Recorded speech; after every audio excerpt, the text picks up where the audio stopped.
Hello, Arjun Khotkar याचा मला परत फोन आला होता.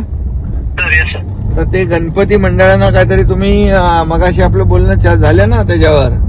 हो सर. हो सर. गणपती उत्सव मंडळानं काहीतरी सेवा शुल्क लावला होता काय? हो सर. हो. किती पैसे?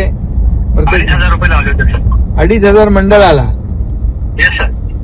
सार्वजनिक मंडळाला. आता सार्वजनिक गणेशोत्सव मंडळ आता आपला उत्सव सण साजरे करतात, आपली संस्कृती जोपासतात ना. त्यांच्यावर कुठं चार पैसे लावायचे? तर काय होतं आपल्याकडे थोडं हे नसल्यामुळे फायनान्सची अडचण होती सर. म्हणून तर ते रद्द करतो सर. नाही, ते रद्द करा. आणि तुम्हाला काय कुठं कामासाठी काय ह्याच्यासाठी लागले तर नगर विकास आहे ना आपला. Yes sir. नाही ना, बरोबर आहे सर. तुमच्यामुळे खूप कामं झाले सर. हा, तुमच्यामुळे खूप कामं झाले सर. जालन्यात म्हणजे पूर्ण चेहरा बदलला सर पाठीमागच्या 2-3 वर्षात. हो ना. Yes sir. हा, आपण एकदा व्हिजिट करणं आवश्यक आहे सर. हो. नाही, आता तुम्ही सांगितलं मला.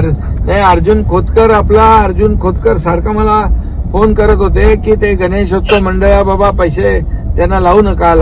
म्हणलं ठीक आहे, लावू, आपण रद्द करू. Yes sir. तर उद्या सांगतो तुमच्याकडे. हा, उद्याच रद्द हे काढून टाका काय ते जे आहे. Yes sir. Yes sir. हा, आणि अर्जुन खोतकर मला पण सांगा बाबा आम्ही ते रद्द केलं म्हणून. हा, भाऊंना बोलतो सर. हो सर.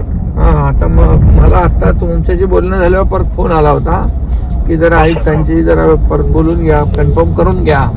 मला अरे बोलणं झालं माझं, कन्फर्म झालं. ठीक आहे, ते रद्द करून टाका सेवा शुल्क गणेशोत्सव मंडळाचा. आणि अर्जुन खोतकर यांची मागणी मान्य करा. हो सर. हो सर. ठीक आहे. ओके.